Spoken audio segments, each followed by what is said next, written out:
Një dasmë e ndëruar shndërrohet në Makth kur Lvia dhe Rafael vdesin vetëm 30 minuta pas betimit të tyre. Kumbari Gabriel zbarkon në një labirint sekretësh, ku çdo 3 dekadash një çift tjetër ka pësuar të njëjtin fat.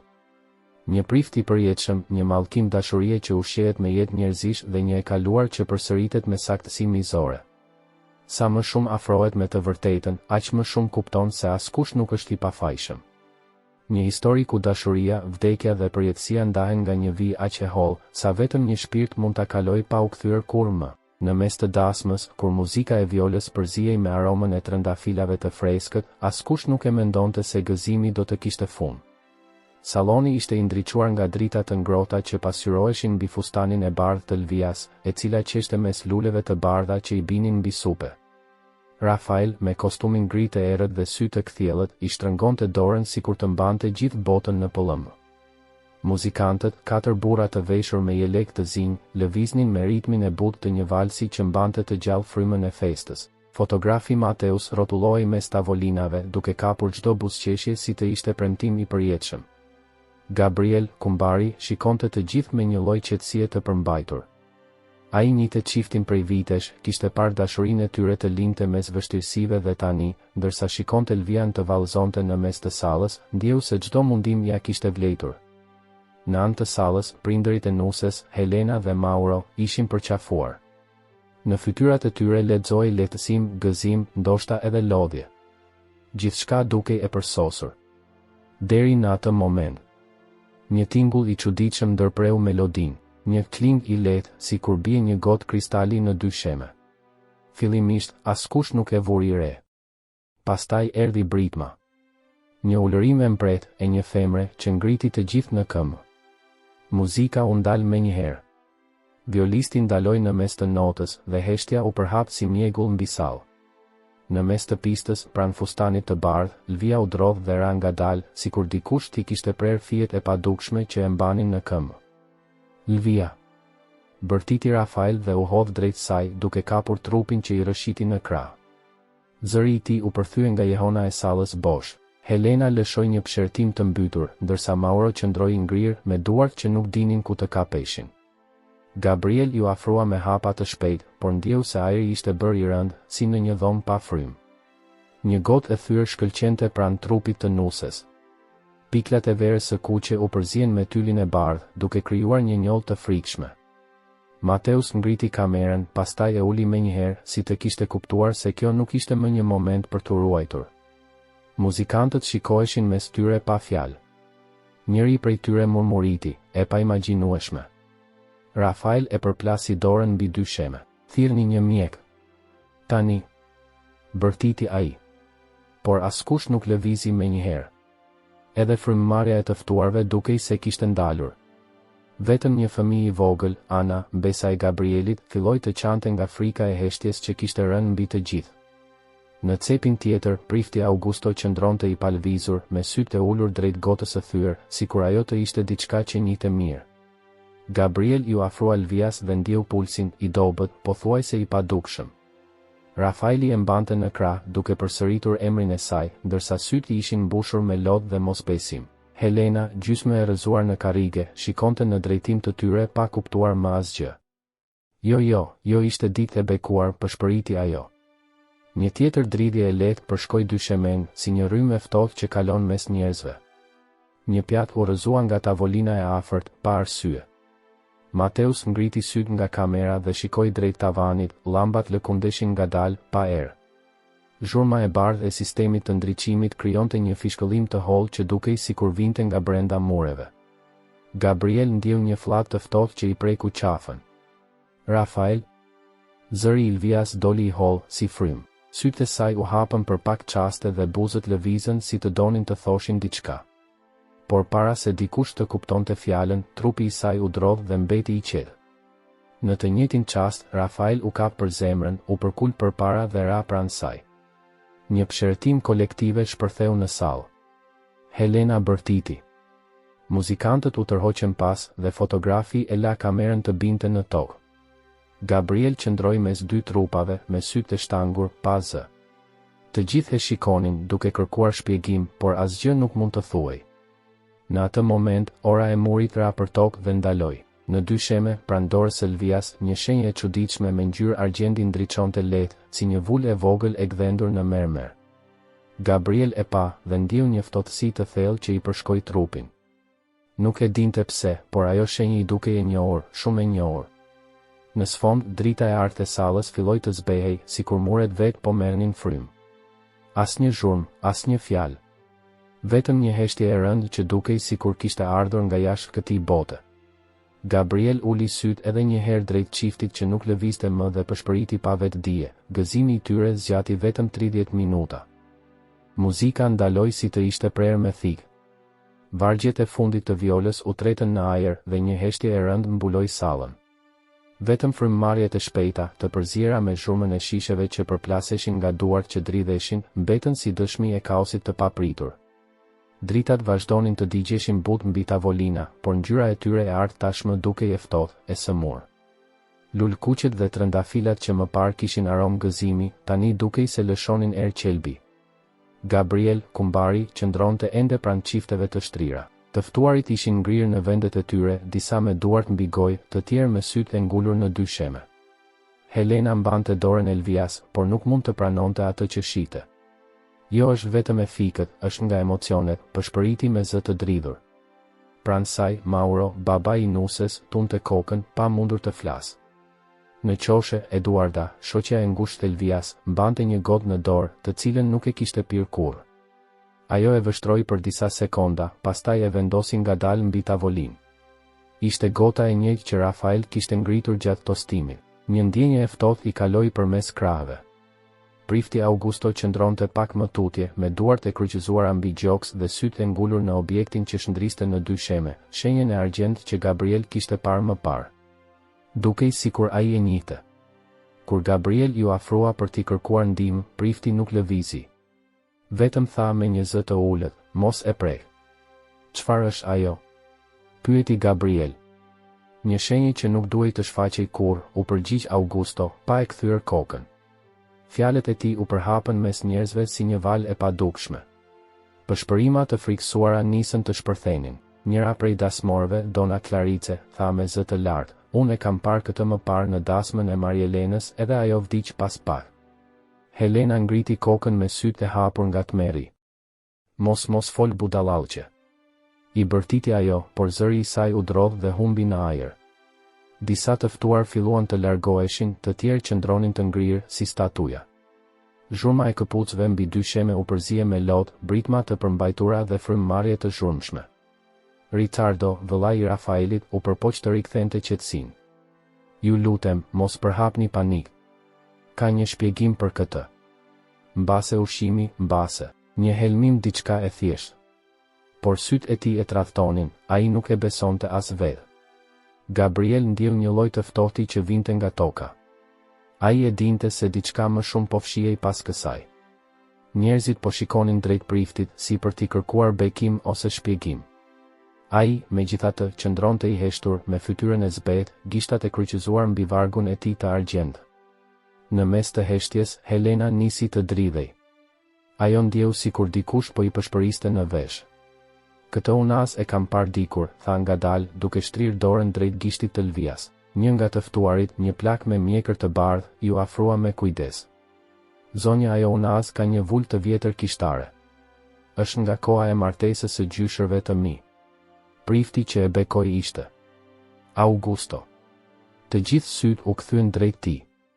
Augusto ngriti kokën dhe për herë të parë foli me ton të prerë, mos flisni për gjëra që nuk i kuptoni. Por është e njëjta unas. Këmbënguli plaku. E njëjta shenjë. Gabriel u ul pranë trupave dhe vështroi rreth e rrotull. Ajri dukej sikur kishte trashësi, si mjegull e padukshme. Frymëmarrja i rëndoi. Duhet të marrim ndihmë, tha ai, por askush nuk lëvizi. Telefoni i tij nuk kishte sinjal. Asnjë zë, asnjë zhurmë përtej asaj salle. Eduarda nisi të qante. Nuk mund të jetë rastësi. Unë e ndjej diçka po na vëzhgon. Helena e përqafoi, por duart i dridheshin. Në sfond, njëra nga dritat u shua vetë, pa qëllim. Zëri i një violine u dëgjua sërish, jo nga muzikantët, por si një jehon që vinte nga dhoma ngjitur.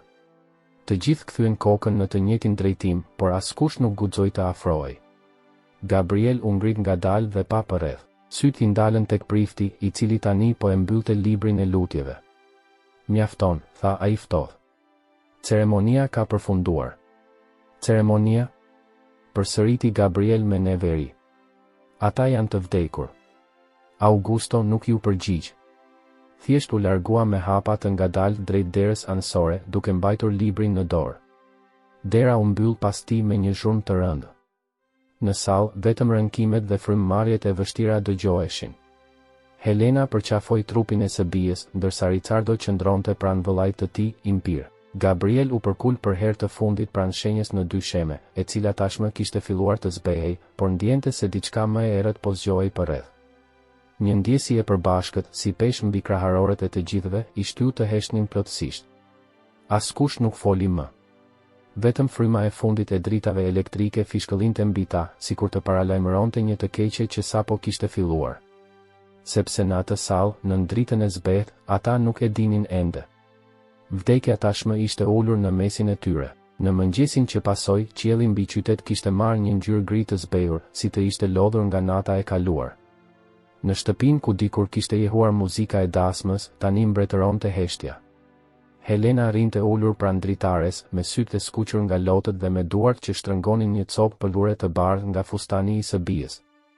Çdo tingull i vogël, fryma e erës, përplasja e degëve mbi xham, i dukej si rikthimi i atij momenti fatal. Gabriel nuk kishte fjetur. Ai kishte kaluar natën në dhomën e pritjes së shtëpisë, përballë dy arkivoleve që prisnin të hapeshin për ceremoninë mortore. Kishte mbetur vetëm me mendimet e veta dhe me një pyetje që nuk i jepte paqe. Çfarë ishte ajo shenjë që kishte parë në dysheme? Nuk i dilte nga mendja ndjesia e ftohtë që e kishte përshkuar kur syt i ishin ndalur mbi atë vul argjendi. Rreth orës 8, dera u hap ngadalë dhe hyri një grua e moshuar, me shall të errët mbi kokë dhe hap të ngadalshëm.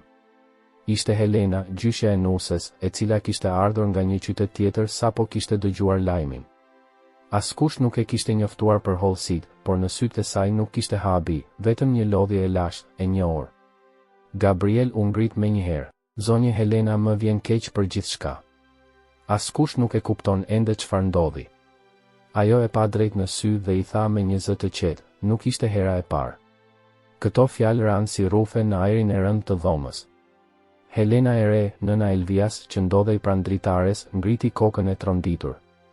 Çfarë po thua, nën? E moshuara uli shallin dhe tregoi një medalion të vjetër që varej në qafë. Ishte i argjend, me të njëjtën shenjë që Gabriel kishte parë në dysheme. E njëjta vul u shfaq edhe 30 vjet më parë, tha ajo me ton të prerë. Në martesën time. Të gjithë ngrin, edhe ajri dukej se ndaloi për një çast. Gabriel ul pranë saj dhe e dëgjoi me vëmendje, ndërsa zëri i saj i ngadalshëm mbushte dhomën me jehonën e së kaluarës. Ai ditë ishte po si kjo, dritë, muzikë, unaza të shndritshme. Por pas betimit burri im ra në tokë, njësoj si Rafael. Dhe prifti që na martoi, ajo ndaloi për një moment, duke gëlltitur me vështirësi, ishte Augusto. Augusto? Përsëriti Gabriel i tronditur. I njëjti prift? Helena tundi kokën. Ai nuk është njeri që kalon me vitet. Është si një hije që nuk vdes. Në atë çast, dera u hap me forcë dhe prifti Augusto hyri brenda. Fytyra e tij ishte e qetë, por syt i digjinin. Mjaft me këto histori të vjetra. Tha me zë që kumbonte në muret e dhomës. Kjo është një shtëpi zie, jo vend për legjenda. Gabriel u ngrit dhe e përballoi. Legjenda apo jo, unë dua përgjigje. Çfarë ishte ajo shenjë? Dhe pse unazat e tyre mbajnë të njëjtën vul që mban medalioni i saj? Augusto heshti për disa sekonda, pastaj buzëqeshi hidhur. Ju kërkoni të vërtetën, por nuk do të mund ta mbani dot. Disa gjëra janë bërë për t'u harruar. Ai u kthye për t'u larguar, por Helena e moshuar u ngrit në këmbë me gjithë mundin e saj dhe tha, nëse e harron e kaluara, ajo kthehet në mallkim. Fjalët e saj e ndalën priftin për një çast. Zëri i saj dridhej, por kishte forcë brenda. Ti e di çfarë ke bër, Augusto. Ti dhe ai betim që the mbi varrin e motrës sime. Ti e nise zinxhirin që tani po i merr jetët e fëmijëve tan. Augusto u kthye me sy të zgjeruar. Mjaft, bërtiti ai. Nuk ishte mallkim, ishte shpëtim. Dhe doli me vrull nga dera, duke përplasur librin e lutjeve mbi tavolinë. Në librin që ra, Gabriel pa një shenjë të njollosur gjakun në cepin e faqes së fundit, e një tavull, e vizatuar me boj të errët. Ai e mori librin me kujdes dhe e mbajti në duar si provë. Helena, e moshuara, u ul përsëri me frymëmarrje të rëndë. Ai e përsërit çdo 30 vjet. Zgjedh një çift, e bekojnë nën të njëjtin varr, nën të njëjtën kamban. Në atë çast, nga jashtë, u dëgjua një tingull i fortë metalik që tronditi gjithë shtëpinë. Kambana e kishës filloi të bjerë vetë, ndonse askush nuk ishte aty për ta goditur. Tingulli i saj përplasej me muret, duke bërë që të gjithë të dridheshin.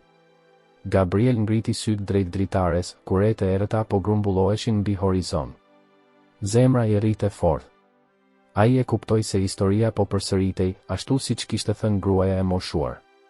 Dhe ndërsa kambana vazhdonte të bjerë, një mendim i vetëm i përshkoi mendjen, e njëjta kamban që kishte rënë 30 vjet më parë, tani po kumbonte përsëri. Mbrëmja kishte rënë mbi qytet si një mbulesë e rëndë zie.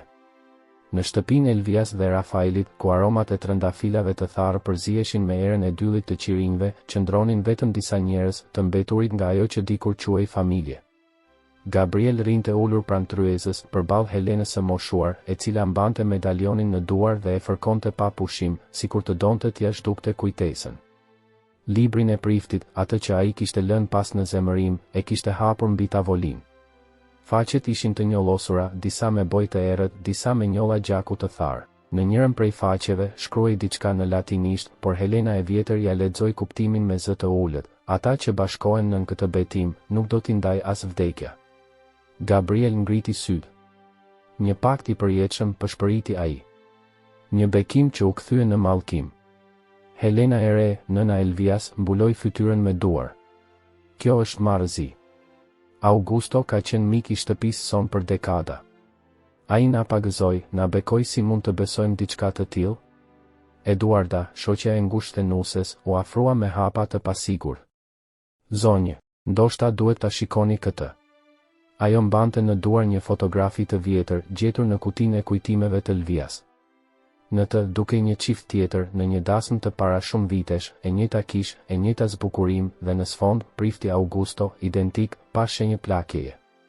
Helena e re e kapi fotografinë dhe syt i u mbushën me lodh. Kjo është nëna ime. Dasma ime. Gabriel e mori letrën nga duart e saj. Ai s'është plakuar asnjë ditë. Në atë moment, dera u hap dhe Ricardo, vëllai i Rafaelit, hyri brenda me fytyrë të tendosur. Policia nuk gjeti asgjë të pazakontë.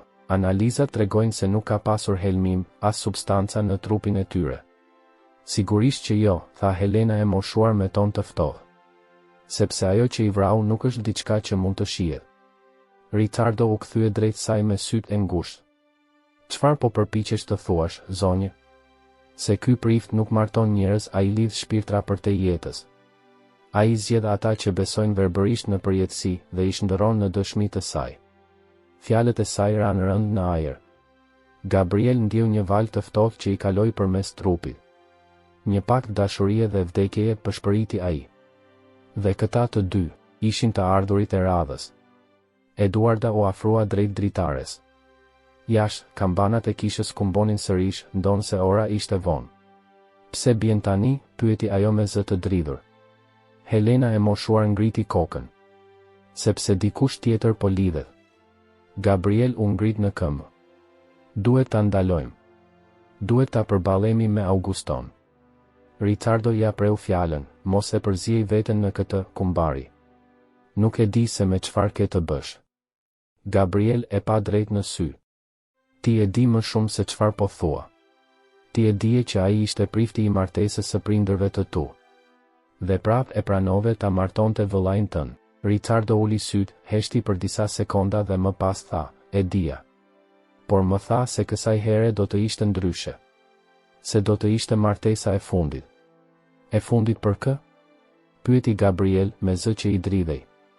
Ricardo heshti. Fytyra e tij zbehej gjithnjë e më shumë. Eduarda u kthye nga tavolina dhe preku librin e hapur.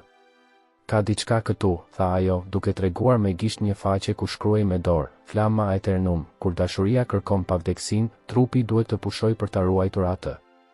Gabriel e lexoi 2 herë. Ky nuk është bekim, është ritual, një lidhje që kërkon flijim. Ai e mbylli librin me forcë. Prandaj ai nuk plaket.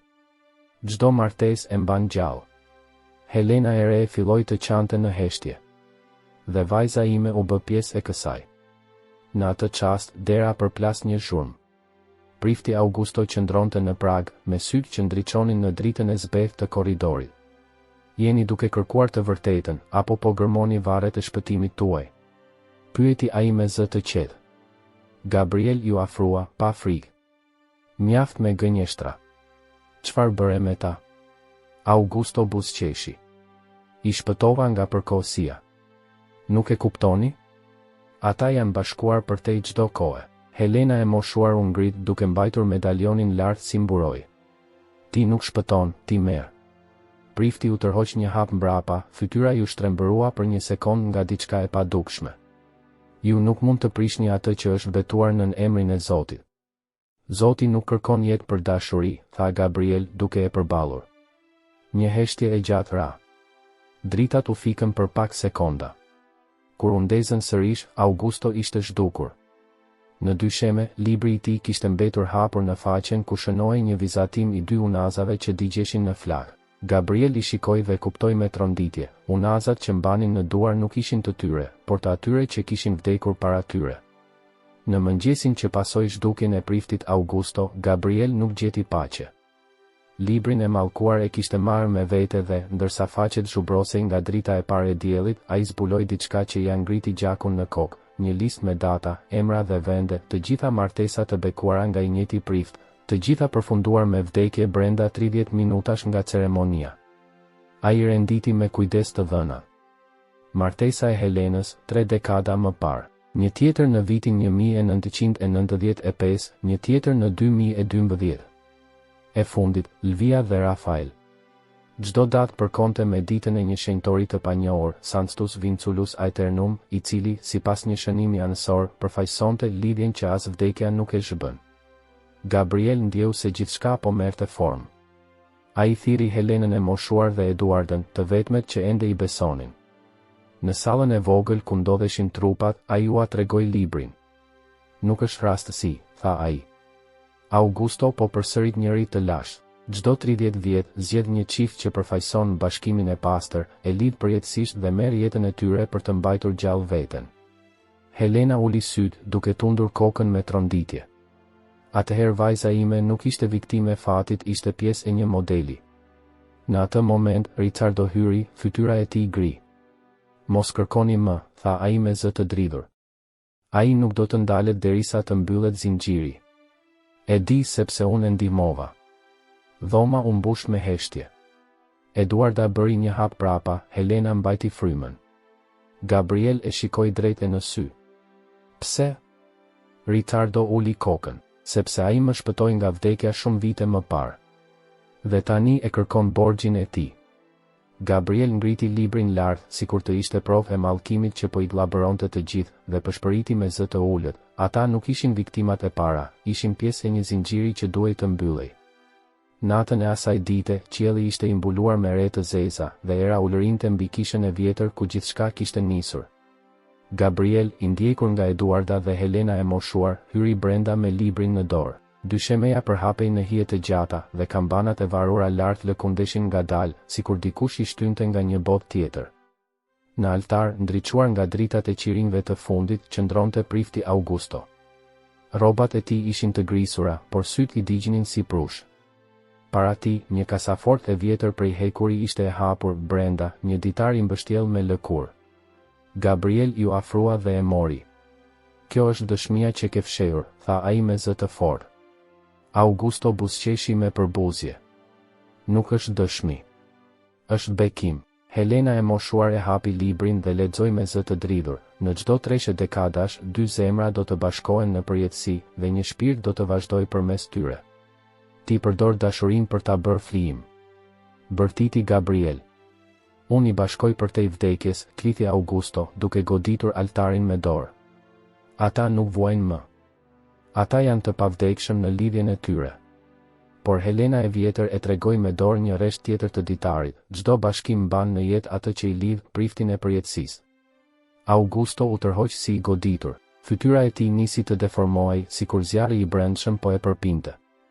Ricardo hyri papritur, me armë në dorë, duke bërtitur, ndaluni. Ai është vëllai im në shpëtim. Jo, Ricardo, tha Gabriel, ai të ka përdorur. Një flak shpërtheu në altar.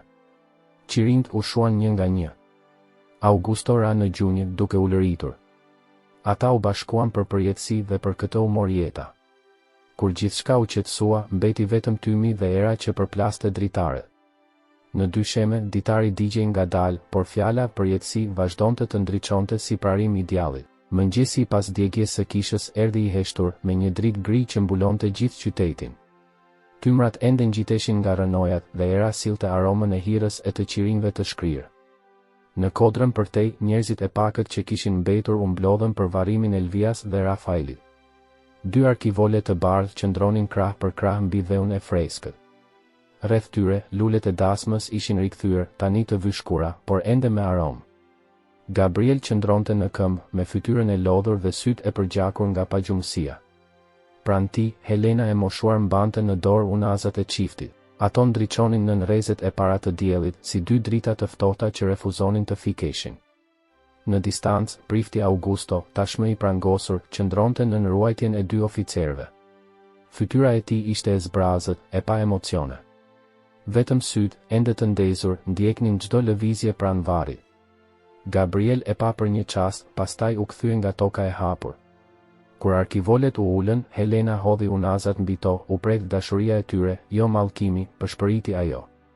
Eduarda i vuri një tufë me trëndafila të bardhë mbi sipërfaqe, ndërsa era i shpërndau petalet në ajër si kujtime që kërkonin të largoheshin. Gabriel u përkul, mori një copë dru në formë kryqi dhe e vendosi midis varreve. Ai qëndroi për disa çaste pa lëvizur, duke dëgjuar vetëm shushurimën e erës që kalonte mes varreve dhe përplasjen e lehtë të petaleve mbi dhe. Në ajër ndjeu diçka që nuk ishte as dhimbje, as paqe, por diçka në mes, si kujtim i mbetur pezull. Helena e moshuar uli kokën dhe përshpëriti lutjen e fundit. Gabriel u largua ngadalë, pa kthyer kokën pas.